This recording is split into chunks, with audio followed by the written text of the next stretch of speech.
अयोध्या में राम मंदिर का काम चल रहा है तो बंगाल के मायापुर में दुनिया का सबसे बड़ा कृष्ण मंदिर बन रहा है। जानकारी के मुताबिक कोलकाता से 130 किलोमीटर दूर नादिया जिले के मायापुर में भगवान कृष्ण का मंदिर बन रहा है जो 750 एकड़ एरिया में फैला है। यह भव्य मंदिर भगवान विष्णु के नरसिंह अवतार को समर्पित है। इस खूबसूरत मंदिर को बनाने पर करीब 8,000 करोड़ रुपए खर्च होने का अनुमान है। मंदिर बनवाने वाली संस्था इस्कॉन का दावा है कि पूरी रकम कृष्ण भक्तों के चंदे और दान से जुटाई गई है। अमेरिकी कार कंपनी फोर्ड के मालिक एल्फ्रेड फोर्ड ने ही अकेले 5,000 करोड़ रुपए का दान दिया है। मंदिर का निर्माण कार्य 2010 में शुरू हुआ था और इसी साल 29 फरवरी को इसका उद्घाटन किया जाएगा। इस्कॉन ने इस मंदिर को टेम्पल और वैदिक प्लेनेटोरियम का नाम दिया है। यह विशाल मंदिर 3 हिस्सों में बन रहा है, जिसका मुख्य हिस्सा राधा कृष्ण का मंदिर है, जबकि दूसरे हिस्से में 100 एकड़ का गार्डन और तीसरे हिस्से में वैदिक तारामंडल बनेगा। राधा कृष्ण मंदिर का मुख्य पूजा घर 1.5 एकड़ में फैला है, जहां एक साथ 10,000 लोग पूजा कर सकेंगे। इस्कॉन का कहना है कि अभी हर साल लगभग 6 लाख कृष्ण भक्त मायापुर आते हैं, लेकिन मंदिर बनने के बाद यहां हर साल 6 करोड़ से ज्यादा भक्त आएंगे, जिससे पश्चिम बंगाल की अर्थव्यवस्था को भी मजबूती मिलेगी। गणतंत्र दिवस समारोह में थीम से लेकर परेड के केंद्र में महिलाएं थी। पहली बार तीनों सेनाओं की महिला टुकड़ी के कदमों की आवाज कर्तव्य पथ पर सुनाई पड़ी, जिसका नेतृत्व कैप्टन संध्या कर रही थीं। तीनों सेनाओं की महिला टुकड़ी में अग्निवीर भी शामिल थीं। 148 महिला सैनिकों का यह दस्ता जब कर्तव्य पथ से गुजरा तो पेशानी से लेकर बूट तक गर्व की कहानी कह रहे थे। अलग अलग होने के बाद भी हर कदम एक साथ आगे बढ़ रहा था। सशस्त्र बलों की परेड में सेना की आधुनिक तकनीक का प्रदर्शन किया गया और इन सब का नेतृत्व महिलाओं ने किया। 148 women soldiers from the Corps of Military Police of Army, Navy and Air Force. स्वदेशी multi barrel rocket launcher system Pinaka का नेतृत्व लेफ्टिनेंट प्रियंका सेवड़ा कर रही थी। Regiment of Artillery led by Lieutenant Priyanka Sevda. Sarvatra mobile bridging system पर captain Suman Singh तैनात थी, तो वहीं ड्रोन जैमर सिस्टम पर लेफ्टिनेंट कर्नल अंकिता चौहान शान से खड़ी थी। Advance radio frequency monitoring system पर कैप्टन आकांक्षा गोम्स थी। Medium range surface to air missile system को लेफ्टिनेंट सुमेधा तिवारी लीड कर रही थी। बॉम्बे सैपर्स की टुकड़ी भी एक महिला सैनिक के नेतृत्व में 20 साल बाद गणतंत्र दिवस परेड में लौटी, जिसकी अगवानी मेजर दिव्या त्यागी ने की और इस तरह भारत की नारी शक्ति का भव्य स्वरूप पूरी दुनिया ने देखा। गणतंत्र दिवस के मौके पर मुख्य अतिथि इमैनुअल मैक्रो का कर्तव्य पथ पर भव्य स्वागत हुआ। उनके लिए 40 साल बाद शाही बग्घी को निकाला गया, जिसमें वो राष्ट्रपति द्रौपदी मुर्मू के साथ सवार होकर कर्तव्य पथ पहुंचे। उनके साथ राष्ट्रपति के अंगरक्षक यानी भारतीय सेना के घुड़सवार रेजिमेंट के सैनिक साथ चल रहे थे। शाही बग्घी में सवार होकर राष्ट्रपति मुर्मू और उनके समकक्ष इमैनुअल मैक्रो कर्तव्य पथ पहुंचे, जहां उस दौरान सिर्फ घोड़ों के टापों की आवाज सुनाई दे रही थी।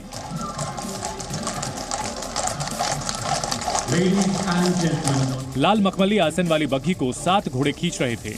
दोनों राष्ट्रपति ने जहां एक तरफ हाथ हिलाकर लोगों का अभिवादन किया, वहीं कर्तव्य पथ पर पहुंचकर राष्ट्रपति मुर्मू के साथ मुख्य अतिथि इमैनुअल मैक्रो ने हाथ जोड़कर नमस्कार मुद्रा में अभिवादन स्वीकार भी किया। कर्तव्य पथ पर पीएम मोदी ने राष्ट्रपति और मुख्य अतिथि का गर्मजोशी से स्वागत किया और आगे बढ़कर फ्रांस के राष्ट्रपति मैक्रों से मिले। इसके बाद राष्ट्रपति और पीएम मुख्य अतिथि के साथ रक्षा मंत्री राजनाथ सिंह, सीडीएस और तीनों सेनाओं के प्रमुख से मिलकर सलामी मंच की तरफ बढ़ गए। कर्तव्य पथ पर राज्यों की झांकियों के बाद आसमान में गर्जन होने लगा और वायुसेना 75वें गणतंत्र दिवस के उत्सव और जोश को नई ऊंचाइयों पर ले गई। इसकी शुरुआत प्रचंड फॉर्मेशन से हुई, जिसमें स्वदेशी लाइट कॉम्बैट हेलीकॉप्टर प्रचंड के साथ अटैक हेलीकॉप्टर अपाचे भी शामिल थे।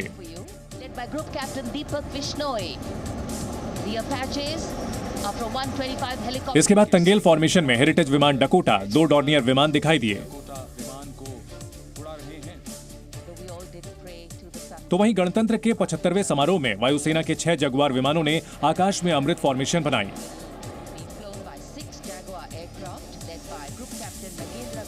इसके बाद ही वहां फ्रांस से खरीदे गए फाइटर जेट रफाल की दहाड़ सुनाई दी। 6 रफाल वज्रांग फॉर्मेशन में थे। उनके पीछे त्रिशूल फॉर्मेशन में 3 सुखोई 30 MKI सलामी मंच के ऊपर से गुजरे और तभी आकाश का वक्ष चीरने वाली आवाज गूंजी। विजय फॉर्मेशन में एक अकेला फाइटर जेट रफाल 900 किलोमीटर प्रति घंटे की रफ्तार से उड़ान भरता हुआ आया। सलामी मंच से गुजरते ही रफाल ने वर्टिकल चार्ली फॉर्मेशन में करतब दिखाए। हालांकि धुंध की वजह से फॉर्मेशन साफ नहीं दिख रहे थे। ऐसे में इस बार वायुसेना के फ्लाई पास्ट के पहले से रिकॉर्ड किए गए दृश्य चलाए गए ताकि लोग अलग अलग फॉर्मेशंस को समझ सकें।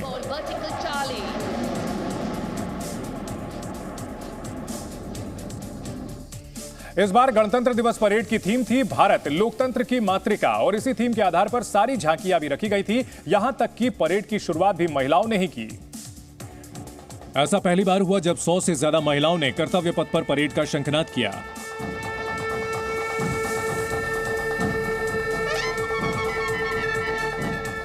महिलाओं ने अलग अलग प्रदेशों के वाद्य यंत्रों को एक साथ बजाते हुए कार्यक्रम की शुरुआत की।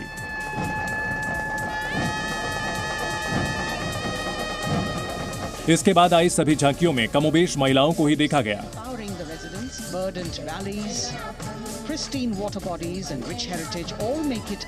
हर झांकी में महिलाओं के अलग अलग रूप दिखे। मध्य प्रदेश की झांकी में देश की पहली महिला फाइटर पायलट अवनी चतुर्वेदी दिखी।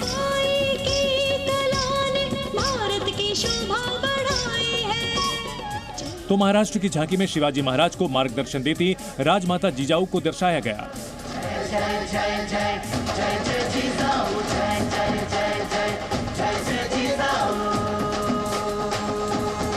वहीं राजस्थान की झांकी में अतिथि देवो भव की परंपरा झलकी।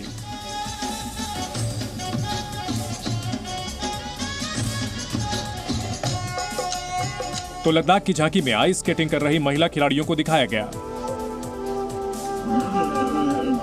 इसके साथ झारखंड और छत्तीसगढ़ की झांकी में आदिवासी महिलाओं के सशक्तिकरण को दिखाया गया।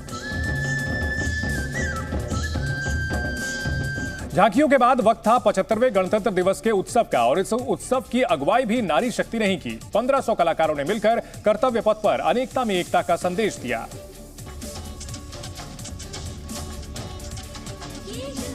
यहां अलग अलग प्रदेशों की 30 लोक नृत्य शैलियों के साथ कथक, कुचिपुड़ी और मणिपुरी डांस किया गया।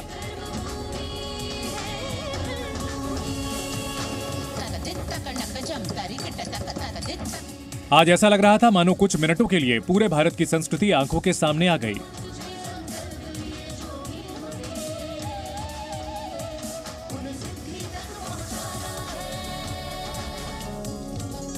इस कार्यक्रम को वंदे भारतम नाम दिया गया, जिसे गृह और रक्षा मंत्रालय लगातार 3 साल से मिलकर आयोजित करा रहे हैं।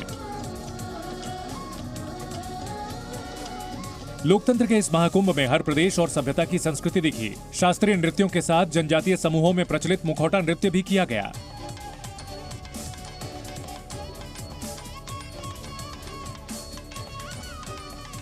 एक तिरंगे के नीचे कला के इतने रंग देखकर हर कोई मंत्रमुग्ध था।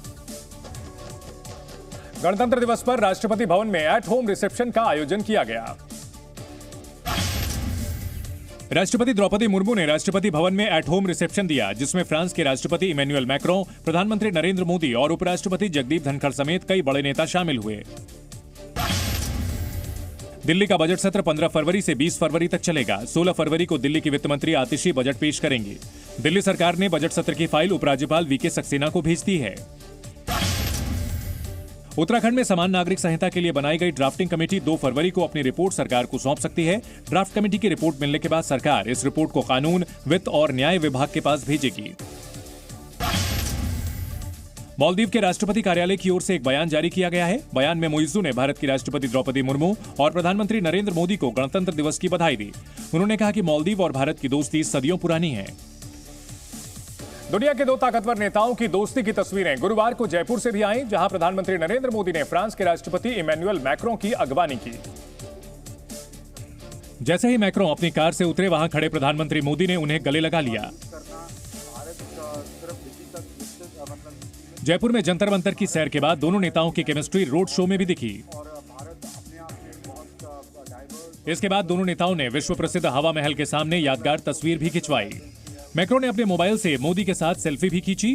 फोटो सेशन के बाद दोनों दोस्त बाजार के दौरे पर निकले, जहां एक दुकान पर राम मंदिर का मॉडल देख इमैनुअल मैक्रों रुक गए। इसके बाद प्रधानमंत्री नरेंद्र मोदी ने अपने दोस्त को राम मंदिर का एक मॉडल तोहफे में दिया और इसके लिए भुगतान यूपीआई के जरिए किया। पीएम मोदी ने मैक्रों को क्यूआर कोड के जरिए यूपीआई से होने वाले पेमेंट के बारे में जानकारी भी दी। यूपीआई से होने वाले फटाफट पेमेंट को देख इमैनुअल मैक्रों बेहद प्रभावित नजर आए। इसके बाद दोनों नेता मार्केट में एक चाय की दुकान पर पहुंचे, जहां प्रधानमंत्री मोदी ने अपने मित्र को मिट्टी के कुल्हड़ में जयपुर की स्पेशल चाय पिलाई। इस दौरान दोनों नेताओं के बीच चाय पर हल्की फुल्की चर्चा भी हुई। आज टूरिस्ट आते हैं,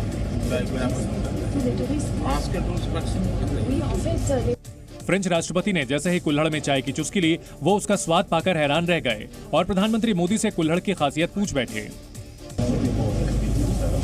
This is most environmental. You have a special taste of earth also. जब चाय के पैसे देने की बारी आई तो मैक्रो ने अपने मोबाइल से यूपीआई पेमेंट किया। इस यूपीआई पेमेंट में प्रधानमंत्री मोदी ने उनकी मदद की और बताया कि देखिए कैसे झट से पैसे दुकानदार को मिल गए।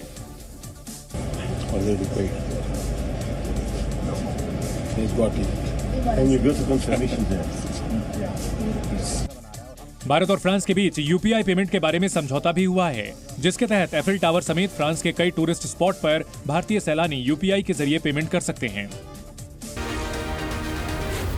Z News।